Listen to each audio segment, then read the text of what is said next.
Madam, आज मेरे लिए सचमुच एक बहुत ही सुखद दिन है और इसलिए है कि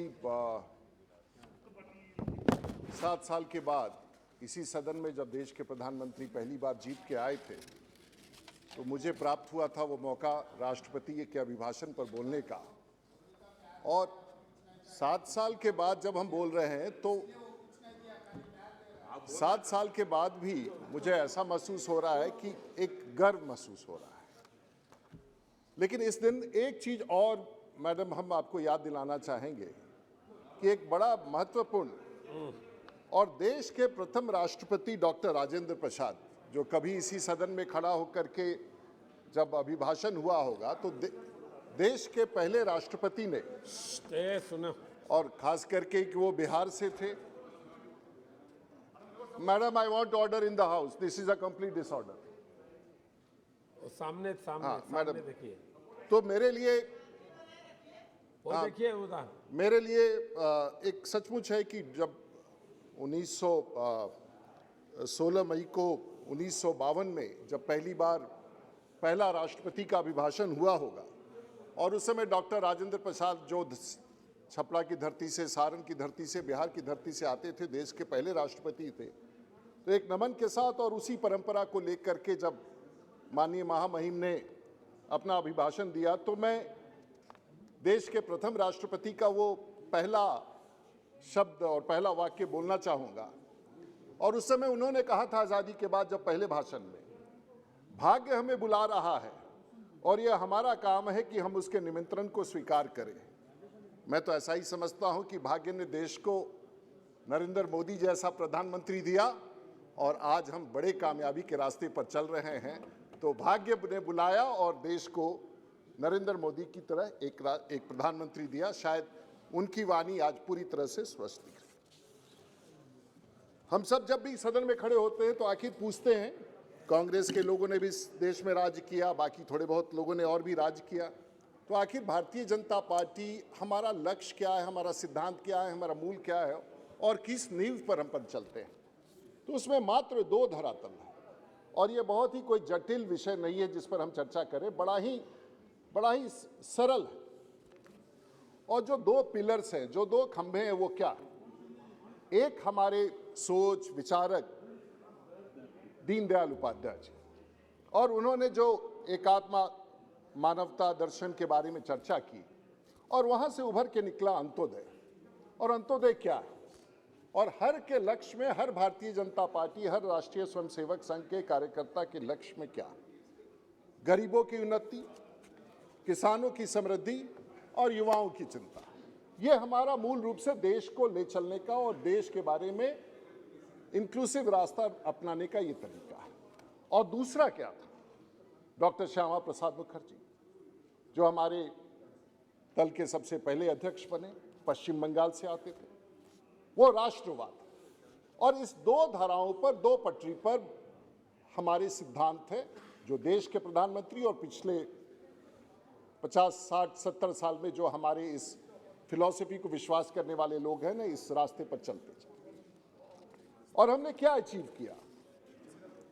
और इस बार जो मेरे सदन में सुन रहा था कि लगभग सभी लोगों ने सभी विषय, और इतने मानक हैं और देश के प्रधानमंत्री ने इतने मानक स्थापित किए हैं कि अगर एक एक मानक पर चर्चा की जाए। अब देखिए मैडम, इस तरह से हाउस चलेगा? अब आप बताइए तो कैसे? ये कॉन्फ्रेंस स्पीकर जी को बुलाइए, सब डिसिप्लिन का मामला है, स्पीकर साहब को बुलाइए, बड़ा डिसिप्लिन का इनडिसिप्लिन हो रहा है यहाँ। वो Adhir Ranjan Chowdhury ji, is this the way you this is the way you respect your colleagues? And this is Mr. Raja, Mr. Maran, is this the way?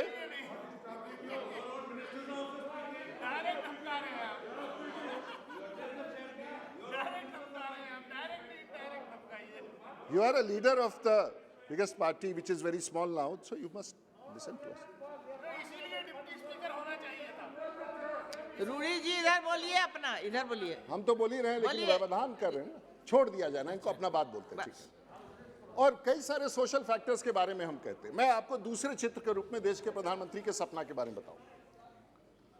और जब हम लोग कहते हैं कि फिनेंशियल इंक्लूजन, तो ठीक है, हम हमारे सभी मित्रों ने कहा कि 50 करोड़ नए खाते खोल दिए गए, जनधन अकाउंट, वो तो ठीक है। लेकिन एक दूसरी योजना जो देश के लोगों को मिला, अब देश के प्रधानमंत्री कोई योजना बनाते हैं, चाहे वो सुरक्षा बीमा योजना, अटल पेंशन योजना, जीवन ज्योति बीमा, तो आखिर ये छोटा सा किसानों के लिए, गरीबों के लिए योजना होगी, लेकिन दृष्टि कहाँ है, दिशा कहाँ है? अब आप देखिए अमेरिका जैसा देश, वहां पर इंश्योरेंस, हमें तो कहीं बढ़ना है और हम कहाँ खड़े हैं और किस प्रकार से देश के लोगों को इंश्योरेंस में, अमेरिका में जो इंश्योरेंस का जो रेंज है, जो कवर है, वो 34 ट्रिलियन यूएस डॉलर्स, हम तो 5 ट्रिलियन यूएस डॉलर्स का इकोनॉमी की बात करें। यूनाइटेड किंगडम में जो इंश्योरेंस का कवरेज है वो 3.5 ट्रिलियन यूएस डॉलर्स, जापान में 1.7 ट्रिलियन डॉलर्स और भारत में 0.007। कहीं ना कहीं देश के प्रधानमंत्री ने समझा होगा इस विषय को कि आखिर में धरती पर अगर पांचवा और छठा व्यक्ति चीन और भारत के बाद, आधा विश्व का आधी आबादी यहां है, और इसीलिए कल्पना करके जो हमारे साधन है देश के भीतर, उन्होंने गरीबों की सबसे बड़ी योजना दुनिया में लागू की, शुरुआत किया। इस देश में पेंशन की बात जब हम करते थे, सिर्फ बड़े लोग ही समझते, इंश्योरेंस की बात करते थे तो सिर्फ बड़े लोग ही सोचते कि इंश्योरेंस होगा। आज देश का गरीब, किसान, मजदूर भी इंश्योरेंस का लाभ उठा सकता है, ये कल्पना है, और अमेरिका तक पहुंचाएंगे, अगले 100 साल लगेंगे, लेकिन इंश्योरेंस की परिभाषा पूर्ण फिर से डिफाइन कर दिया है देश के प्रधानमंत्री ने। मैं पिछली सरकार के बारे में कोई टिप्पणी नहीं करना चाहूंगा, लेकिन डायरेक्ट बेनिफिट ट्रांसफर योजनाएं हैं, भारत सरकार की योजनाएं हैं। हमारी सरकार इंक्लूसिव काम करती है और इंक्लूसिव योजनाओं में 312 योजनाएं हैं, और पिछले 2014 से लेकर के, साहब 70 साल से हम लोग भी देश के राजनीति में 30 साल से देख रहे हैं, लेकिन इतनी बड़ी मात्रा में जो पैसा बीच के बिचौलियों को हटा करके, दलालों को हटा करके, टाउट्स को हटा करके, अकेले अकाउंट के भीतर पैसा भेजने की जो व्यवस्था की गई है, आज उसका लाभ सबको दिख रहा है। लगभग 20 लाख करोड़ लोगों के अकाउंट में गया है, कभी किसी ने कल्पना नहीं की थी। और अकाउंट में भेजने का लाभ यह हुआ कि सरकार को भी उसका फायदा हो गया है, और सरकार ने देखा कि कितने फिक्टिशियस अकाउंट्स थे, बीच में दलाल थे, ये थे, और 2.25 लाख करोड़ की बचत भी हो गई। वो देश का लाभ हुआ, टेक्नोलॉजी का उपयोग हुआ। तो सोचने का तरीका जिस प्रकार से देश की सरकार सोचती है, और ये मैं राष्ट्रपति के उस अभिभाषण के समर्थन में बोल रहा हूं जो उन्होंने देश का जो चित्र पूरे भारत के समय रखा। प्रधानमंत्री सड़क योजना, देखिए शायद कोई चर्चा ना करे, लेकिन अटल बिहारी वाजपेयी जी के सरकार में वेंकैया नायडू इस देश में उस समय ग्रामीण विकास मंत्री थे, और वाजपेयी जी ने बुला के कहा, भाई मैं तो देश के ग्रामीण सड़कों के बारे में चिंतित हूं। और उस समय जो योजना बनाई गई, ये 2000 की योजना है, और उस समय पीएमजीएसवाई की योजना बनाई गई, और आज 6,80,000 किलोमीटर सड़कों का निर्माण पूरे भारतवर्ष में हो गया। कभी कोई कल्पना कर सकता था? गरीब, मैं आपको इसलिए बताना चाहूँगा, मैं पटना में जब छोटा था तो पटना बिहार के बारे में एक हार्डिंग रोड होता है जहाँ से बस चलता था, और मेरा गांव पटना से जो मेरा कॉन्स्टिट्यूएंसी भी है लगभग 80 किलोमीटर दूर है। तो हार्डिंग पार्क से, एक हार्डिंग पार्क वहाँ का बस स्टैंड था, वहाँ से बस चलता था जिस पर मेरी माँ गांव जाती थी, और उस बस का नाम था वन डे सर्विस। पता नहीं आपको ललन बाबू याद है कि नहीं। सुबह 5 बजे चलता था, लगभग 1 से 2 बजे पहुंचता था गांव, फिर 3 बजे वहां से चलता था 70 किलोमीटर और लौट करके पटना आता था 8 बजे रात का। इसका नाम था वन डे सर्विस। आज उस वन डे सर्विस में, आज पटना से मैं अपना गांव 50 मिनट में पहुंच जाता हूं। यह है उस प्रगति का मार्ग, और यह है इस रास्ता जो देश की सरकार ने और देश के प्रधानमंत्री ने दिखाया। भारतमाला की भी कल्पना अटल बिहारी वाजपेयी जी ने की थी, गोल्डन क्वाड्रिलैटरल की चर्चा की थी 1999 में, और north south east west corridor. और पूरे आंकड़े बताते हैं कि ऑन एवरी डॉलर स्पेंड, जो बड़ा रिसर्च है, the return is more then 20%। और India is density of road, जो अधिक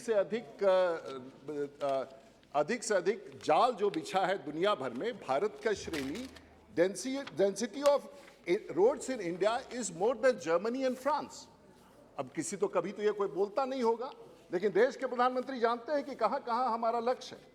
और आज डेंसिटी की बात करते हैं, जो घनत्व, सड़कों का घनत्व पूरी दुनिया में भारत का सबसे ज्यादा है।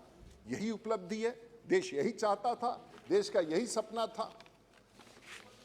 महोदय, आज दुनिया में भारत का रोड नेटवर्क सेकंड लार्जेस्ट है। सबसे पहले अमेरिका है और अमेरिका के बाद भारत है, और ये श्रेणी में हम दूसरे स्थान पर खड़े हैं।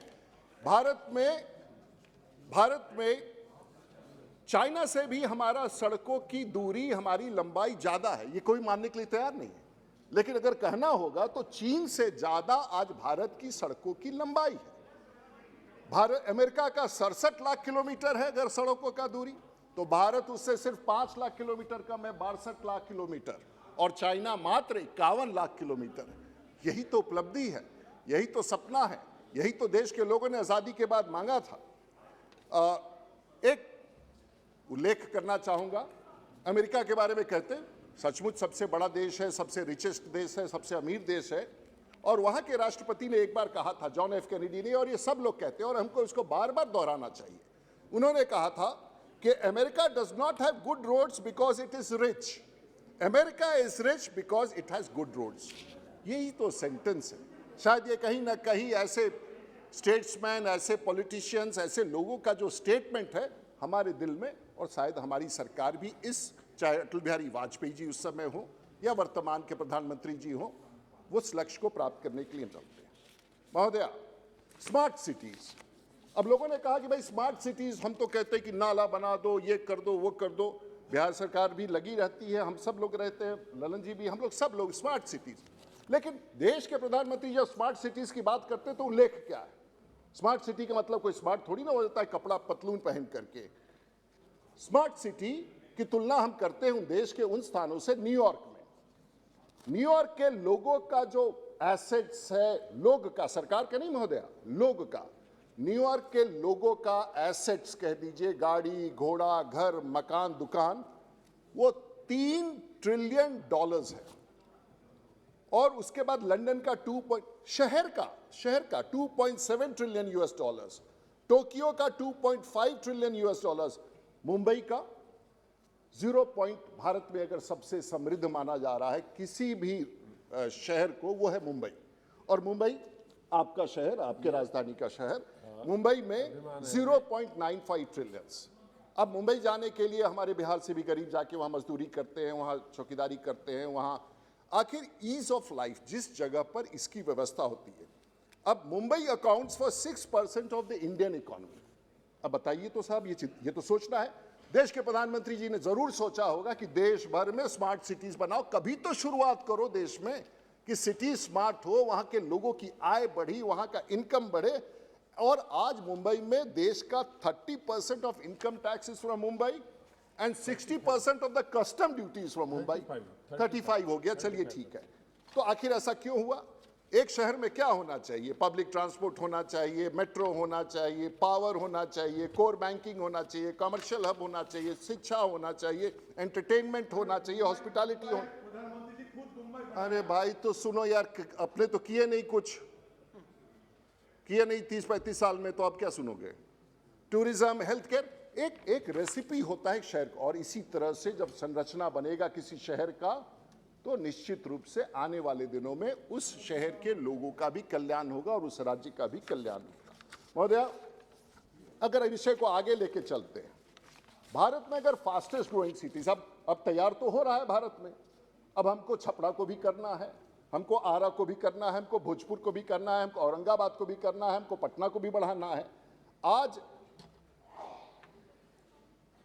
100 साल के भीतर, आजादी के अगले 25 वर्ष में, इन सब शहरों का जीडीपी जो है उस राज्य के जीडीपी से ज्यादा हो जाएगा। तो उसकी तैयारी हो रही है और देश के प्रधानमंत्री का कल्पना है कि ऐसे 200-250 शहर बने। त्रिची, तिरुपुर, राजकोट, नागपुर, आगरा, विजयवाड़ा, बैंगलोर, सूरत, हैदराबाद, चेन्नई का जो इकोनॉमी है वो 9 गुना अगले 25 वर्ष में बढ़ जाएगा। तो देश छूटना नहीं चाहिए, योजना बनानी चाहिए जो देश के अंग छूटे हुए हैं। और इसीलिए स्मार्ट सिटीज का कॉन्सेप्ट ला करके श्रीनगर का कश्मीर का, जम्मू का क्यों छूटेगा? और देश के प्रधानमंत्री ने शुरुआत तो कर दी है और उसका लाभ भी प्रत्यक्ष रूप से दूसरे स्थानों पर दिख रहा है। ये है स्मार्ट सिटीज का कॉन्सेप्ट। ये नहीं है जो हम लोग सोचते हैं कि स्मार्ट सिटी में नाला बना दूं।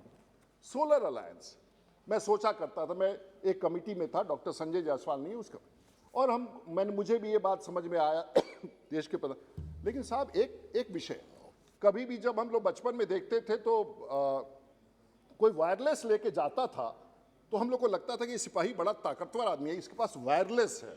और वायरलेस तो गजब का चीज लगता था कि वायरलेस पर बात करेगा तो इसके बाद कैसे खबर कर देगा और पुलिस चली आएगी।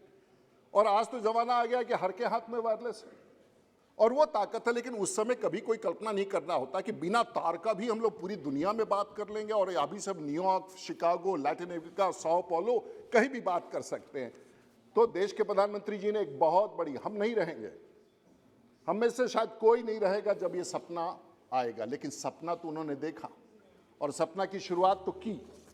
और उन्होंने कहा solar alliance, one world, one sun, one grid. ये भाई है क्या?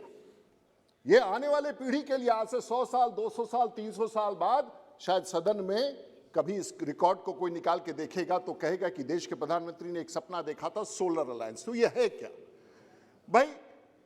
जापान और साउथ कोरिया में जब अंधेरा होता है तो इंडिया में उजाला होता है, यानी कि वहां पर रोशनी है, यहां नहीं है। जब भारत में उजाला होता है तो इजिप्ट, इथोपिया और सूडान में अंधेरा होता है। और ये सर्कल है, तो वहां की रोशनी, वहां का ताप, वहां का धूप, वहां की एनर्जी तार से चल करके भारत आएगा। जब भारत में सूर्योदय होगा तो यहाँ का ताप, यहाँ का एनर्जी, यहाँ का जो ताकत है वो बिजली यूरोप में जाएगा। और ये होने वाला है आज से 100 साल के भीतर। तो देश के प्रधानमंत्री कहते हैं इंटरनेशनल सोलर अलायंस, तो सब लोग कहते हैं कि क्या है, आज के लिए नहीं है। आप तो 25 साल में परेशान हो गए कि 25 साल के बजट में आपने क्या कहा। देश के प्रधानमंत्री तो अगले 1000 साल के लिए सोच रहे हैं।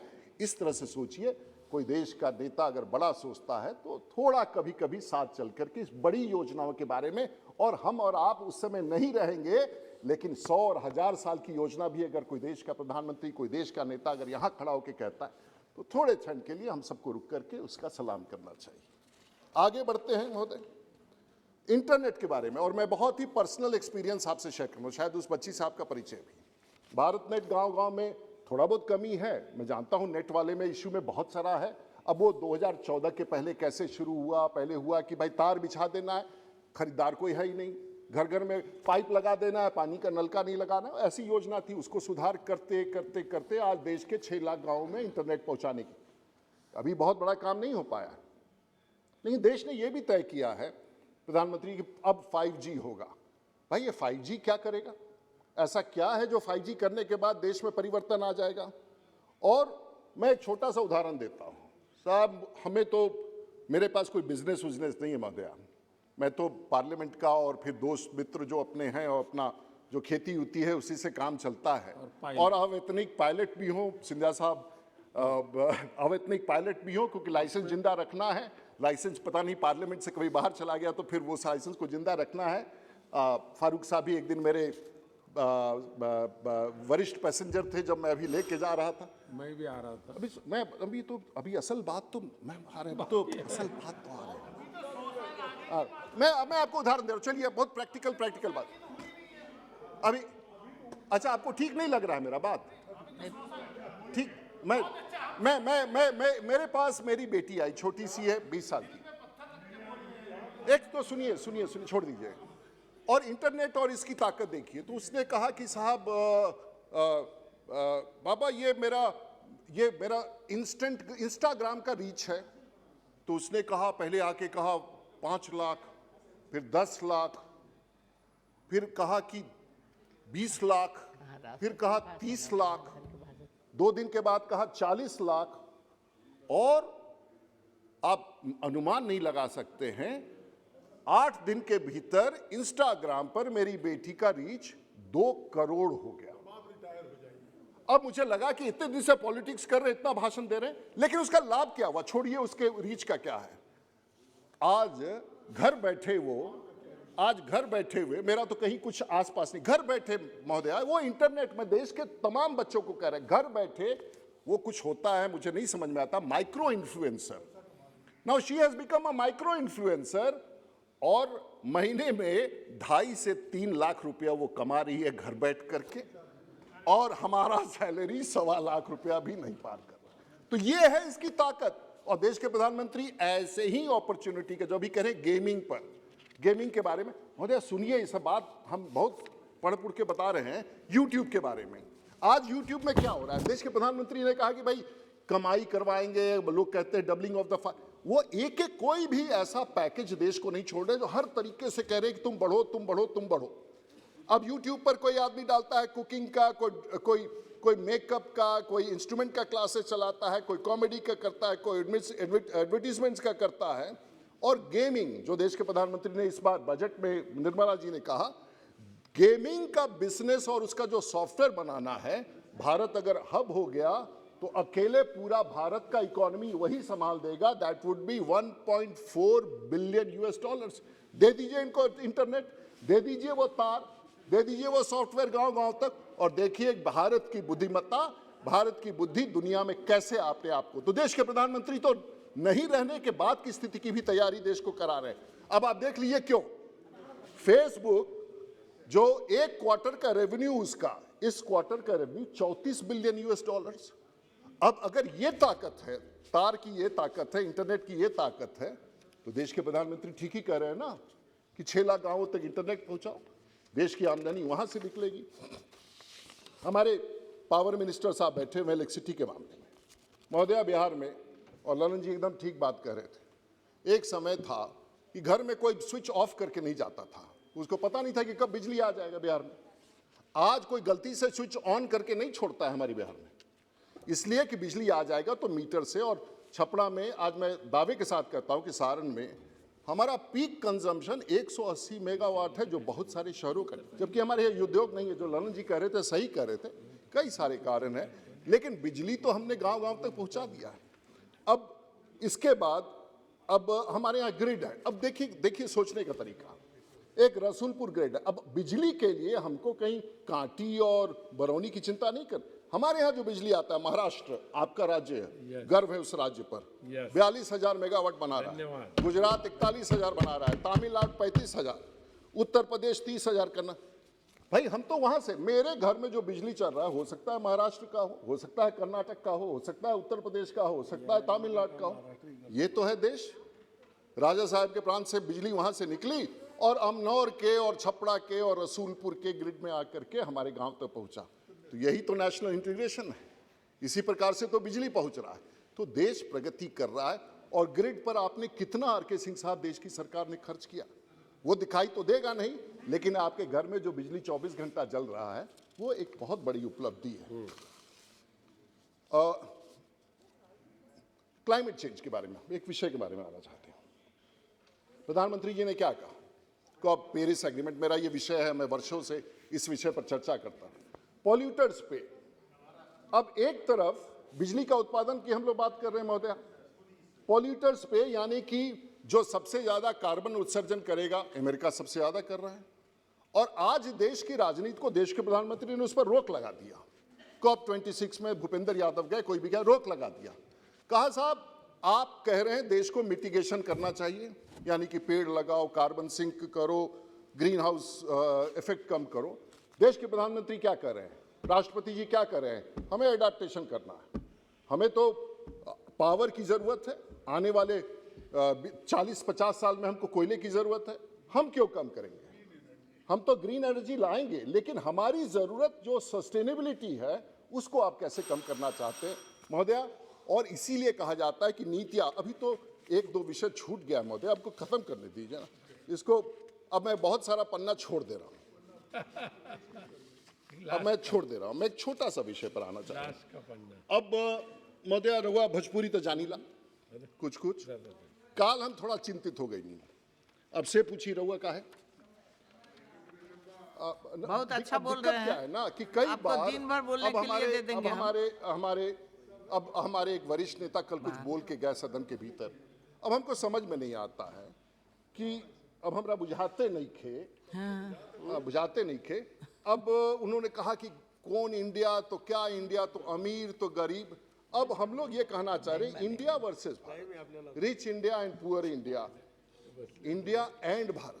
अब हम लोगों को चिंता है, हम फिर डॉक्टर राजेंद्र प्रसाद के उस वक्तव्य को हम लोगों ने अनेक राजनीतिक और आर्थिक विषयों पर मतभेद होगा, ये मैं 1952 का डॉक्टर राजेंद्र प्रसाद जी का एक मंतव्य जो था, स्टेटमेंट था, अनेक राजनीतिक और आर्थिक विषयों पर मतभेद होगा और होना चाहिए, किंतु यदि भारत और उसके लोगों को हित की हमारी प्रधान प्रेरणा हो और हम इस बात को समझे, और इसे तो हमें समझना ही चाहिए, पता नहीं कुछ लोग नहीं समझना चाहते कि इस हित की प्राप्ति पारस्परिक सहयोग और प्रजातंत्र नीतियों से हो।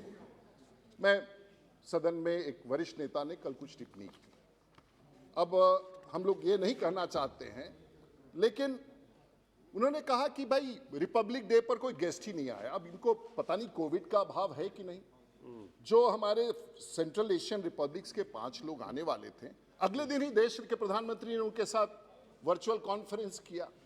अब उनको लगा, अब कहे कि कोई नहीं आता है, तो देश की आज़ादी के बाद अमेरिका का राष्ट्रपति तो पहली बार आया, और वो कब आया, ओबामा जी कब आए, वो तब आए जब देश के प्रधानमंत्री ने निमंत्रण दिया। और पहली बार 70 साल में जो इतना मजबूत देश था, जिसके प्रति आप निर्भर भी रहते हैं बहुत बातों को लेकर के, वो पहली बार भारत में क्यों आया, वो देश के प्रधानमंत्री जी के समय आया। तो कई सारे विषय हैं जिसके बारे में अब हमरा ये कहे के बाद उनका बहुत बात बुझाए लाना, अब सब दे महोदया, दीजिएगा। उनका बहुत बात बहुत बुझाए अच्छा बोल रहे हैं, बहुत अच्छा बोल रहे हैं। अब ओकरा बाद अब थोड़ा हमको बोलने दीजिए। जी महाराज, हम तो ये कहे के चाहते नहीं कि जो नेताजी बाड़े वो बहुत बात बुझे लन्ना, हमनी के दिक्कत ये हो जाएला कि कुछ बोल जाएला ना, हमनी के जवाब देवे के पड़ेला। सब बुझिए। ऐसे महोदया हम राष्ट्रपति जी के अभिभाषण और ललन जी कुछ बात कहत रहे, ललन जी कुछ बात कहे, सब बात ठीक है महोदया, इसमें हमको एकदम नहीं।